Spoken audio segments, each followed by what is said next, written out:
Standby, kamera ready, sound ready, 3, 2, 1, action. Assalamualaikum warahmatullahi wabarakatuh. Saya Fiona Wijaya Chandra. Saya akan menceritakan tentang peristiwa Rengas Dengklok. Antara desakan dan kemerdekaan. Desember 1945, Indonesia berada di persimpangan jalan.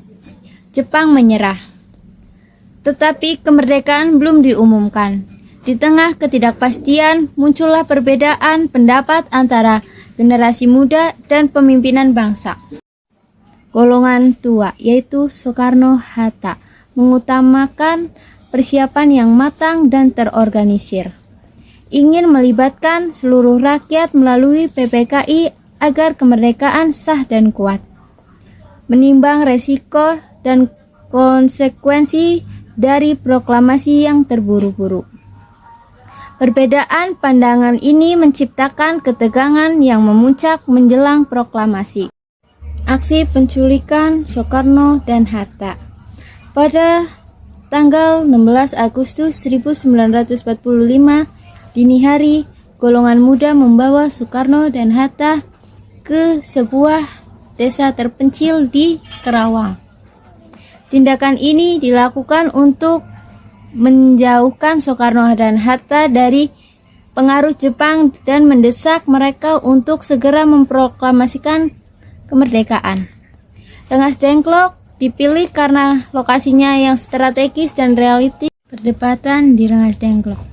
Di Rengas Dengklok terjadi perdebatan antara golongan muda dan Soekarno-Hatta.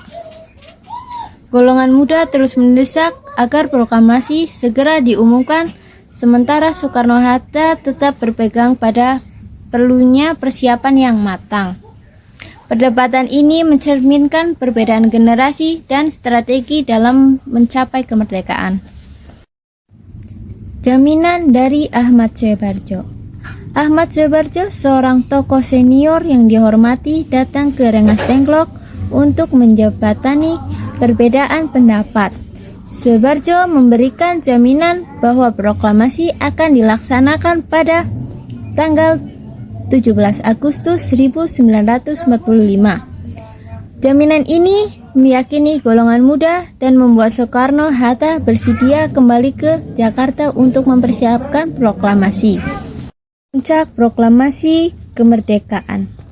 Pada tanggal 17 Agustus, Soekarno didampingi Hatta memproklamasikan kemerdekaan Indonesia di Jalan Pegangsaan Timur 56, Jakarta.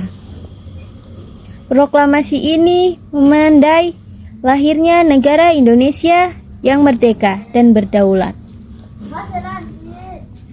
Peristiwa Rengas Dengklok menjadi bagian yang tak terpisahkan dari sejarah proklamasi, menunjukkan dinamika dan perjuangan dalam pencapaian kemerdekaan. Perbedaan visi golongan muda dan golongan tua.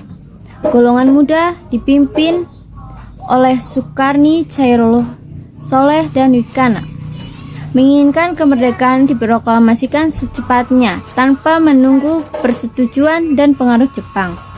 Merasa momen harus dimanfaatkan setelah Jepang menyerah. Kesimpulan, Rengas Dengklok ini bukan hanya sekedar perwira penculikan, tetapi sebuah momen penting yang memicu percepatan proklamasi kemerdekaan Indonesia.